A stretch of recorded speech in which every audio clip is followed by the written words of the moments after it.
The following is a Comfortably Zoned Radio Network production. We are back. Insight Pitch with Skip Lockwood. I'm Ralph Tyko of the Comfortably Zoned Radio Network, and this is fun for me.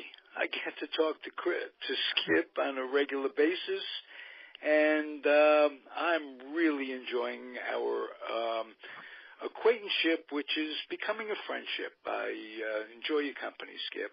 How are you today? Well, thank you. I enjoy calling in. I think it's great. We've covered some really good topics. We are, and I have a little something that you and I talked a little bit about that we want to lead into and kind of open it up a little bit and go back and forth. It's the issue of concentration and visualization. And you are a speaker and a motivational speaker, and concentration is the first thing that comes up in your mind when you wanted to get into this. Visualization too, but why concentration first? I think concentration and visualization are similar in many ways. Concentration, I think, is the ability to hold a thought and to focus your energy towards one specific task, to concentrate and complete a specific task. Visualization is the top of the funnel. Concentration is what comes out of the bottom of the funnel. I believe that visualization, being able to see yourself clearly, in focus, doing whatever it is you want to do. If it's baseball, or if it's homework, or working in an industrial setting, being a manager and a leader, the ability to picture yourself in that role, I think is not very important, because that doesn't give it enough importance. It's essential, I think, to be able to be comfortable in your own shoes. Well, let's play a little game, you and I. Okay. If I said to you, Ralph, tomorrow you're in uniform at Citi Field and you have to pitch the ninth inning, what would be the first thing you would say? I got to get somebody to help me scuff up this ball a little bit. Maybe Lee Howard belt buckle. Right. I'd like to get the edge. I guess that's. I said that jokingly, but I'd like to find out what will make me successful on the mound, or at least the possibility of not embarrassing myself. How about that? That's the first thing that came to mind. Okay, well, those are all important things. First of all, it seems funny. The fact that you would be in uniform and pitching the ninth inning at Citi Field, it made you laugh a little bit, and you were talking about scuffing the ball. You made a joke about it. So it couldn't be real. In your mind, the first thing that flashes is the silliness. This would be a silly... absolutely that. Silly thing to even think about. I wouldn't, so far out of the ordinary, I wouldn't even consider it. And then you thought about it a little bit longer. Unless I could develop that Jim Bouton knuckleball that he talked about for so long. My arm is fresh. I've got it hasn't had much wear and tear. You're not on a yes, count? Of course it's silly, because I'm so unprepared for that in life. So when you got called up to the majors, it wasn't silly for you, because you had led up to it And I think that's what Right. you're getting at. Well, I'm just saying, for whatever age you are, when the mind thinks about something, it inserts a value to it. So, and it might be pitching at Citi Field. It might be, putting $10 million in your pocket. It might be driving a Lamborghini. It might be raising a family in a tough neighborhood in New York. And the next thing you said to me was, you wouldn't want to embarrass yourself. I wouldn't want to embarrass myself, so I'd have to develop a knuckleball or something like that. But see, your mind's processing. First it was silly, and next it was, if it's possible, I don't want to embarrass myself.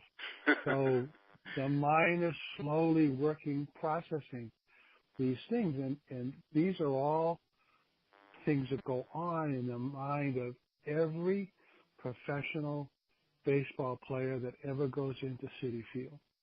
The same things you processed. First of all, I don't know whether I should even be in uniform or not. I don't know whether I deserve to be. I'm not sure if it's going to fit me. The whole thing's kind of a joke. But they have to get over the joke because they're going to have to play. There's been years that they've had to process this idea that they're going to have to play. And I guarantee you, they don't want to embarrass themselves. Nobody wants to go out there and embarrass yourself. So what do you do? What is it that you should do to so it's not a joke, and you don't get to embarrass yourself, and the things that you dream about, really believe ardently, truly, in a way that's very positive, how do those things come true? Well, the point is that you made, you start very young. The way you pitch at Citi Field is you start at 5 or 6 years old, believing that it's possible. It's not a joke. It's a thing you dream about. It's a little boy's dream to pitch at Citi Field and to start in Little League, and you start to pitch and play the outfield and all those things. And you're playing through, you're pantomiming something that you don't know that it's not real yet. You're playing a game, you visualize it, you're seeing it in front of you. It becomes more real the more times you do it, the more energy you put into it. Are you following me here a little bit? I am indeed. What I was hoping to do with you the next couple of times we speak was to talk about what it's really like out on the field, to tell you how I prepared the game before the game started, about what happens to me, and I think many athletes, during the playing of the game. That would be the second episode, if you will, or the second part of this. And the third would be, okay, now that you've prepared and you've played, what comes next? What's the debriefing? What happens? Yeah. Don't you want to come away learning from what you just went through and hoping to find something that can make the next performance even better? Yep. So as the before, the during, and the after are just from 10,000 feet. What I was talking about with you is trying to put together, a series of discussions about this, and I want to learn from you and talk it through with you, because it's important for everybody to be able to learn to do this process, regardless of whether you're going to pitch a ninth inning at Citi Field or not. Something's going to happen for you tomorrow, and the thing that you do tomorrow is much better if you plan for it today. It'll happen quicker. It'll be more positive. You'll be more successful if you get to play the script of you doing whatever it is now. so that when you actually get to do it tomorrow, you've already done it once, or maybe thousands of times. That's the point I'm trying to make here. Okay, let's get into it then, and maybe my skills can come out in this. You may not know this, but I taught traffic school for a long time. And in traffic school, the state requires that you cover a whole bunch of stuff, chapter by chapter, on how to stay alive and come home okay and not kill anybody and all this, what goes on the road and signals and speeds and stuff. But what's really important, and what I spent the most time in the class covering, was driver's demeanor. And in much the same sense as you prepare for a game, one has to prepare to get out on the road. And what I would stress is to be a good driver, you have to be well dressed, well rested, and you have to have a clear mind so that you can concentrate on your driving. So I would give tips on how to come to the road well prepared for that. And what I would say is that it doesn't start when you wake up that morning. It starts the night before, when you put your thoughts in order of what you have to do in order to be well rested and not rushed and what have you. You put your thoughts in order of what you have to accomplish that day. I'm wondering if the night before you were to pitch, if that's where it all started for you. Getting your thoughts together and writing them down so when you wake up in the morning, you have your list already. And it's been thought out, and all you have to do is go through it, through the day, based on what you planned. And I'm wondering if that doesn't coincide with a pitcher's preparation or any athlete's preparation before a game. What a wonderful thing to do. You must be very proud. Traffic school is important. And learning, you've got to learn so many things. How to control a big, heavy car, and how to learn the most of it is how to control your mind and not respond to road rage, not be rushed to get there, how you think of your time in the automobile. If you're in today's day and age, people are like an hour and a half commuting each way. A lot of their lives is spent in the car. So it's, the physical things of driving come naturally. But I stress the things that were important mentally to get through it. And the communications with yourself is more important than anything else. Going. So I agree. Do you believe that we should have to have a driver's test every couple of years? Oh, they ought to test the driving instructors. Well, I've always said, you and I are the same age. I've only got tested once for my license, and that was 100 years ago.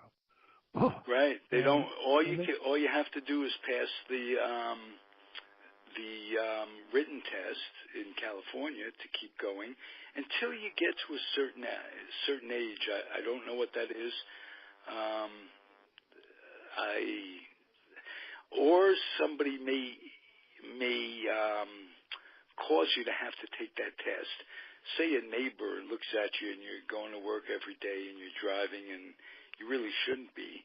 A neighbor could call in and request that you be monitored, that kind of thing, kind of a whistleblower. But I don't think so. I think it becomes rote. I don't think that you lose your driving skills as long as you learn to concentrate and avoid the distractions. Cars today have all this computer stuff. They have the gizmos and what have you, to say nothing about just the simple act of texting can be deadly. You take your concentration. And, there's something to be said that even hands-off driving, hands-off phoning and what have you, can be dangerous if you're talking to somebody and not concentrating. But I think the physical downhill stuff that we experience as we get older can be compensated for by turning your head more, realizing the hearing may not be everything it once was, and that's important to driving, so turn down the music a little bit. Old age, as we are both older age, as we're both experiencing, if you plan for it, if you compensate, that's the biggest thing is to, if you have to walk with a cane, it's better than not walking. You have to wear glasses, better than not seeing, that type of thing. So, and by the way, it ain't going to be an easy trip, one way or the other.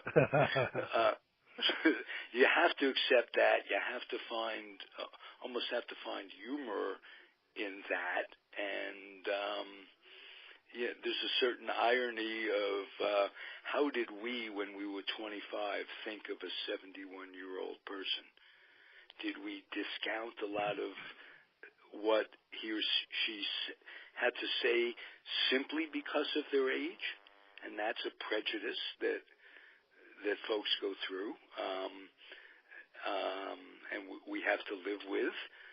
And did you just take the time when you were someone who was young to learn from that 71-year-old person, presumably smarter than my 71-year-old person, but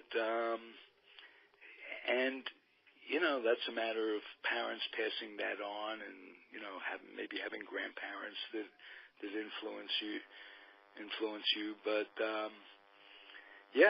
it's a trip, Skip. How many years did you teach? How many years were you Pardon me? instructor? How many years were you instructor? I'd say about 2.5. That's good. Yeah. Ralph, the language, it's amazing talking with somebody. You can tell what they believe and how they believe it a lot by the language they use and the language that you're using to describe yourself as a teacher in traffic school. Very similar to how a coach or a teacher in Little League would go about teaching skills on the field. You talked about a lot about concentration and about coming to the road with an open mind and then not being distracted and having some actions come to you automatically. You said by rote that certain things will come to you, certain practices that you do will become automatic. And the more you become familiar, you use that word about the car and yourself, the better you were going to be, you become, and that you're going to have to make some adjustments as you go through and compensate for things as they happen, because it's not. Loss of peripheral vision. Everybody has that, but if you turn your head more when you're driving, you compensate for it. Yeah. Just as an example, and you're right. It all does come down to concentration, and you want to talk about visualization. Visualize yourself coming home safely. That could fit right into it. If you just and when that crazy driver has to cut you off to get by, you take a deep breath, and instead of, giving them the finger or whatever, and perhaps instigating road rage, you just say, well, I'm coming home safely. You go about your way.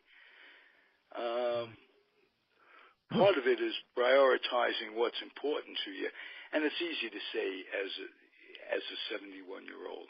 I can't begin to tell you that, nobody practices what they preach in life.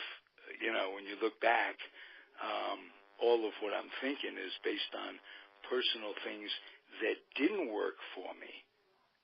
It doesn't work not to be prepared for an appointment. It doesn't work to get up with that horror of not knowing what the day is going to be because you didn't plan it the night before and you didn't write it down and you didn't make yourself feel that the day is going to be conquerable because you're ready for it. So you learn from your mistakes. I'll bet there were times when you weren't prepared to come into a game, when you didn't think you were coming into a game. Do you have a story about that where, whoa, all of a sudden here I am? Sure. There were times that I was in the game and wondered how I got here. And, I was just in the bullpen a minute ago, and all of a sudden I'm in the game. As a starting pitcher with Milwaukee, I had too much time. So my mind used to run ahead of each of the games. And by the time I got to the fourth or fifth day when I was supposed to pitch, I was too amped up. I was, too aggressive and too juiced up to play. And I couldn't play with loose muscles. And we've talked about this before. Right. It was just too much. So coming out of the bullpen wasn't cruise control, but I didn't have time to get all that stuff in the way. All I had to do was go and throw the ball. And for a lot of the games that I pitched the best, I was out there throwing the best pitches each pitch I could find. And thank God for Jerry Brody and John Stearns. I didn't have to think about much else. I was out there trying to be the best pitcher I could be, not the best thinker about pitching and counts and scores. And I was a thrower of the baseball when I was on the mound. Skip, let me ask you a question I've never asked you. Your skills notwithstanding, which position player, third baseman, starting pitcher, or relief pitcher, which did you enjoy more? Well, I was a very poor third baseman. I was a good but not great starting pitcher, and I was a real good reliever. So okay. The answer to the question, I enjoy doing the thing I did best. Of course, but if playing every day is fun though. It's hard if to you had skill, if you were a really good third baseman, a really good starting pitcher, and a really good relief pitcher, which role would bring you most satisfaction?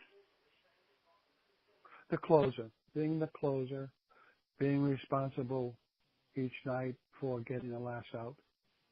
Because as a third baseman, you're not going to be responsible for getting the last out most times. Right. You're not going to get the winning hit. You're not going to get the ground ball that ends the game. Starting pitcher, you're not going to finish every game. I got the most satisfaction about getting the last guy out. That's what I was there to do.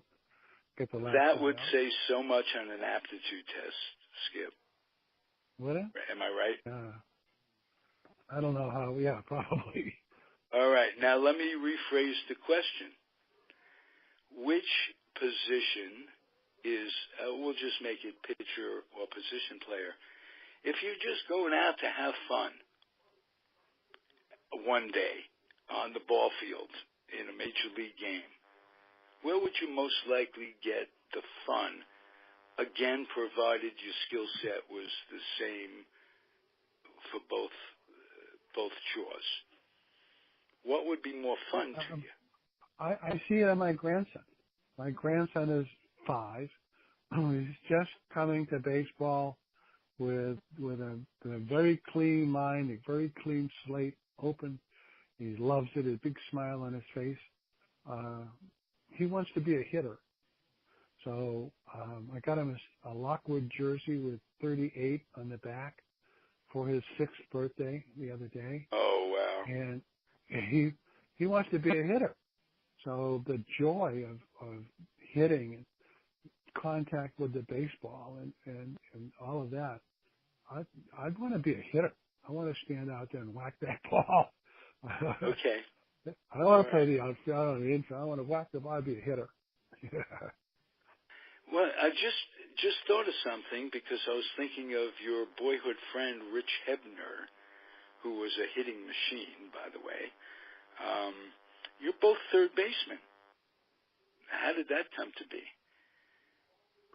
Right. Richie, I think Richie was also a catcher in Little League.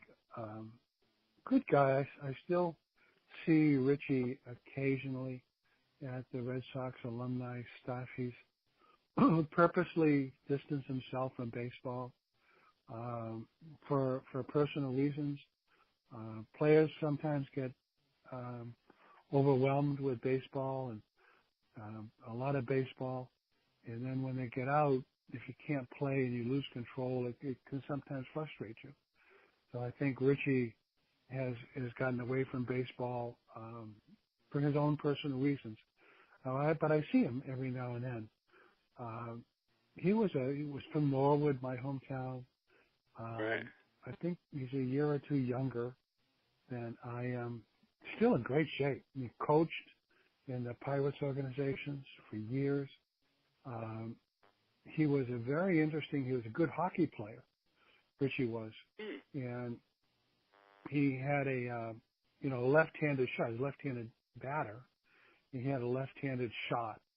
And that, of course, would put his sweet spot low and in from the left hand, from batter's side. If Richie was batting and you got the baseball low and in, he'd hammer it. He would hit it hard, he'd hit it far. But you put it any place else, and he would have trouble with it. And that was back from his hockey days. He was a good hockey player, a very good baseball player. I recently interviewed another former major league player, pitcher in this case, from your neck of the woods, Juden, who is a hockey player. Okay. Jeff Juden. Jeff Juden, okay. Does that ring a bell? Okay. I know the name. I've heard the name. I thought you might know him, from back there. But no. There's a controversy going around because they're breeding. I'll put it first person with your grandson. Would you want him playing other sports as well, growing up? I think he will. It's hard to know. I don't think he's going to play football. I play golf. I'm going to introduce him to golf this year. I've got a little bag with a few clubs in it and some balls, and we're going to play some golf. Kids find their own water. He loves baseball, and he watches it on TV. We're trying to keep score, so it's a good method for him to do his counting and learning his words and trying to keep. He is math. I learned how to do ERA. I learned math. Baseball cards. It's a good teaching. I think he's going to be small, and having guys in the league like Altuve and Dustin Pedroia and these guys that are small in stature but big in heart, I think he's going to watch them. It used to be a big man's game, and certainly it still is to a certain degree. but there's a lot of smaller guys in height that are really playing great baseball. So Okay, let me ask you this. What his 38 uni, is it a Mets uni or is it a Red Sox uni? No, he loves the Red Sox. It's a Red Sox. Oh, all right. He lives close enough to Boston, so. Okay. I want to just so you said some interesting things about teaching this school, and you asked me some questions about my thoughts when I was pitching, and did I write them down? And you said something that made me think that, and a lot of people think that concentration and planning, like for a baseball game, is an event. It's that so you would sit down in the morning and you would make a plan, and that plan would include, you winning the game, you pitching the last out, and that would be an event in the morning that you would plan for the event in the evening. And right, and then so you could get a better sleep, a better REM sleep when you don't have that stuff running through your head, the uncertainties and, the anxiety is all alleviated the night before, and then you wake up and review what you set out to do. That's just what It didn't happen that way for me. Okay. I was not able to concretely have a disciplined, planned approach to something was going to happen in the future, and with certainty know that was going to play out for me the next day. That never worked for me. So I can tell you what I did, and maybe it will shed some light on the way a professional athlete approaches the game for you. Maybe it'll just confuse you more. But what I try to do is more is the operative word, my friend. Yeah. I would play a movie of myself playing the game. The movie would run. The game was underway. I was a spectator. The game in which I was pitching, I was a spectator and watching the game. As the day went on, as I got closer and closer to being on the field and in the game, I would put myself in the game that I was watching more and more and more. So it wasn't a singular event. It was a movie that I was playing. So as I walked down the stairs to get breakfast, I was taking steps towards the mound at Shea Stadium.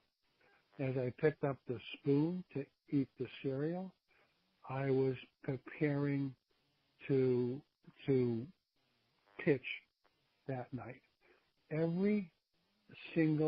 So the better I got at this, the easier it got, and the better I played. The more the movie ran, the more times I thought about it, and I didn't have a problem. So I would be very nervous. You can imagine, carrying the weight of the game on your shoulders, and you're going to be, oh my God, I'm going to be so nervous, I might throw up. This is going to be horrible. The more times during the day that you can touch that emotion. So if you only have one time to touch that emotion, and that's the time when they give you the baseball, and you got to get the guy out, the chances of you being successful at that are limited. But the more times you can touch that emotion, that being scared, silly emotion during the day, and the more times you can take a couple of deep breaths and get past it, the better you're going to be.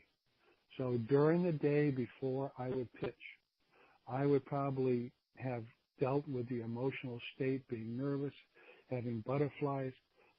walking to the mound, all the people, I would probably touch that emotion 50 or 60 times during the course of the day, way before I got to the ball game, to the ballpark. During the batting practice, I'd touch it some more. During the game, every time a pitcher would go out to the mound, I'd have to touch my own emotion again. Have to play that movie and put myself into the movie every time. You were giving yourself little shots of adrenaline, so you weren't overwhelmed by the adrenaline exactly right. when you reached the mound. Exactly right. The movie you play about that game and how much you can believe it, if you can see yourself and smell it and hear it and see it, and you're out there and you see that over and over and over again during the day, and then at the ballpark again and again, it becomes part of what you think about. I think of myself being able to go out there and get those guys out. That's the movie I'm playing. Yep, I'm going to be nervous, you betcha, but I can fix that too. Yep, I may throw a wild pitch, no problem. I can fix that too. The movie has to be real, and you've got to have a plan for it. You said to me, the driving stuff, got to make adjustments. You got to have a compensation kind of a plan. You betcha. And that's all part of that planning process, that planning tape movie that you're playing for yourself. It's got to be real. And that's where the success lies. Your ability to play that tape over and over again. Little things, little bitty things, little thoughts. It doesn't flash through as a macro kind of thing. It's little bitty thoughts that cross your mind, and you overcome it again. And so when you get to actually doing it, you've done it over and over again. It's now become rote for you. Right. Wow. Hey, this was a good one, Skip. This got me thinking, and that's something. And I hope people are listening to this and taking it in about preparation, because it transcends to whatever you're doing in life. It isn't just baseball. You don't have to be a baseball player That's right. to get something out of this. I'm honored. Thank you.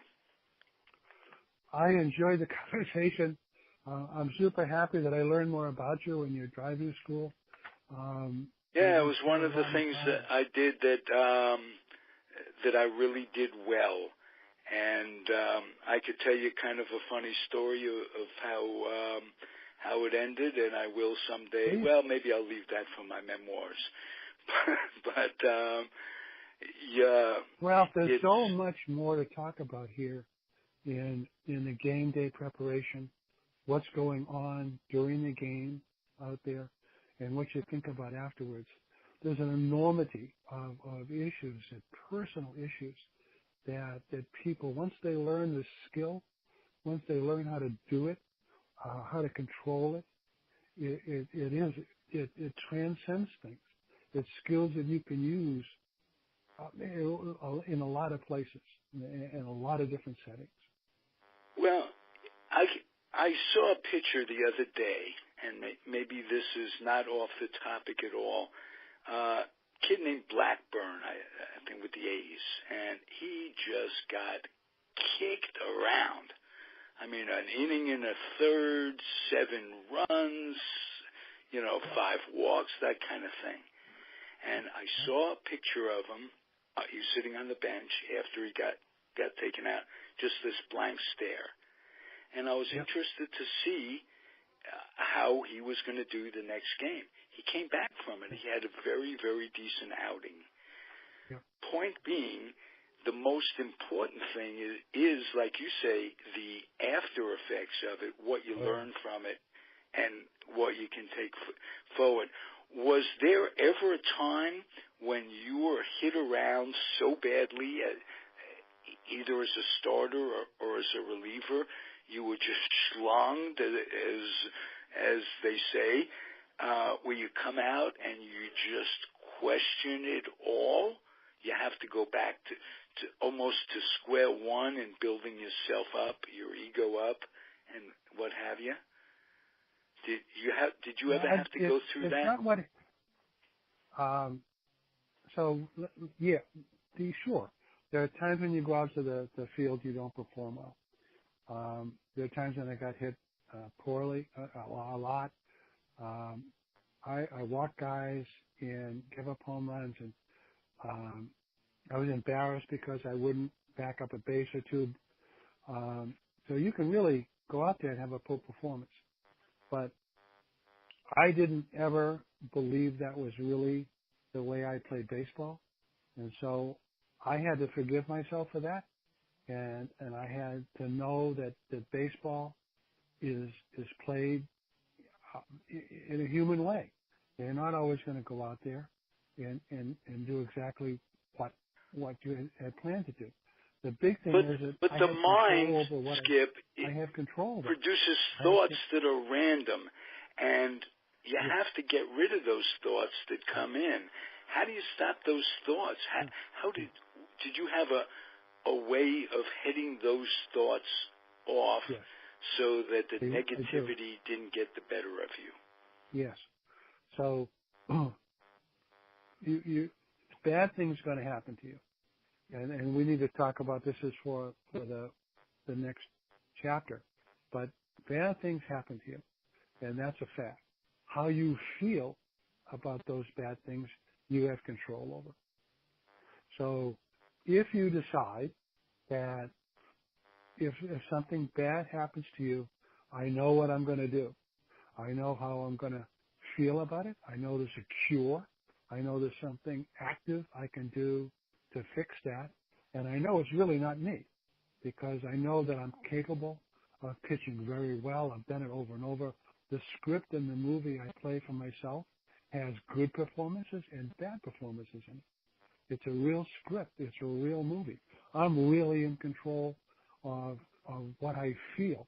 I can't be in control of how the batter reacts to my fastball. He might be quicker than my fastball is, and he might get a base hit or a home run. I can't be in charge of that. What I can be in charge of is what my reaction to that is. I can be in charge of how I approach it and what I do now. And yes, there's some very tangible things you can learn how to do that help you get over the bad spots and help you get past the rough sections. And I used to try one and try two. I had several that I used to do. Okay. Let's save that for the next time we do this, and we can start from there, because that's coming back from whatever one goes through in life is the important thing. It's not, you don't picture yourself on the canvas, you picture yourself getting up off the canvas. And so we'll talk about that next time, Skip. I hope we can. I look forward to it. Thank you very much. Okay, thank you. The show is Insight Pitch. Skip Lockwood, former Major League player, starting pitcher, closer, went on to get a PhD at universities like Columbia, MIT, for openers, and oh, God, I'm learning from you, Skip. Thank you so much for doing this, and we'll be back next week. Yeah, we're having fun. That's what this is all about. I've said that all along. If it ain't fun, it shouldn't be getting done. And that's with apologies to Johnny Cochran. So you have a wonderful one, and we'll be back next week. Comfortably Zoned Radio Network. I'm Ralph Tyko, the weak link of it all. Be well, everybody. All right, Ralph.